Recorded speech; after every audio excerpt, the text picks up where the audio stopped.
na-test na lahat. Ano pang kailangan i-test yun? Ang difference lang nito, 7,000 nakatao. So, imaginein mo yun sa gabi.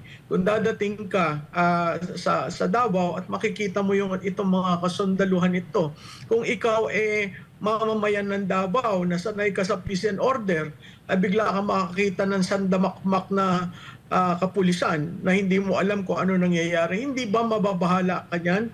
Kahit saang LGU, makakita ka ng 7,000, mahigit na isang batalyon magugulat ka dyan sa nangyayari dyan. Hindi ko alam kung alam yan ng pinuno meaning si Mr. Marcos, o hindi niya alam at may sangay tayo na independent of the president na talagang sugod ng sugod at walang pakundangan sa mga dadatnan.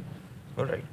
At yun nga yung gusto natin din, bigyan linaw sa ating mga Davaoenyo na hindi po sila magpanik sa mga nangyayari ngayon.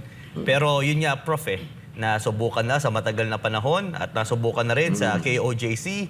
Kasi ito yung para mga indication na yung mga unti-unting pagdami ng pulis. At least meron na tayong blueprint na makaganapan if ever mangyari man. Sana naman wag itong mangyari, Prof.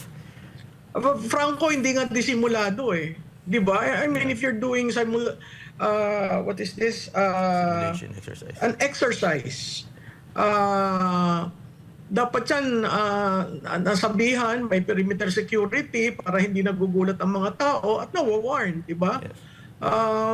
So ito, clearly, they are signaling something will be happening soon. I don't know if this is I think it would be more of the sedition charge rather than the ICC. Kasi yung ICC, hindi yan basta-basta. Hindi yan may nagsabi na, napakinggan ko mukhang dadating. Hindi yan basta-basta, may proseso. At hindi pa naman tayo umaabot dun sa proseso na pupunta na dito at kukunin ang dating Pangulo. Maling-mali yun dun sa mga nag-fake news peddlers and purveyors. Kitang-kita dito sa event na ito In one single instance, na-prove ng lahat kung sino ang fake news purveyors. Hindi ang Duterte. Yung sinasabi nila, yung mga DDS, fake news yan. Dito, kitang-kita kung sino nag-fake news. At ang nakakatawa dyan, pinangunahan ng bagong kalihim ng presidential communication. Saan ka naman nakakita, may code card pa siya. We just heard. No? So, chismis. Buti na lamang may ilang pang matitino dito sa administrasyon na nagsabi, wala yan, hindi yan totoo. Pero makikita mo kung kailan sila, yung isa nagsabi na ng umaga, yung kanyang undersecretary nagsabi ng tanghali, si Soljen nagsabi ng bandang pahapon.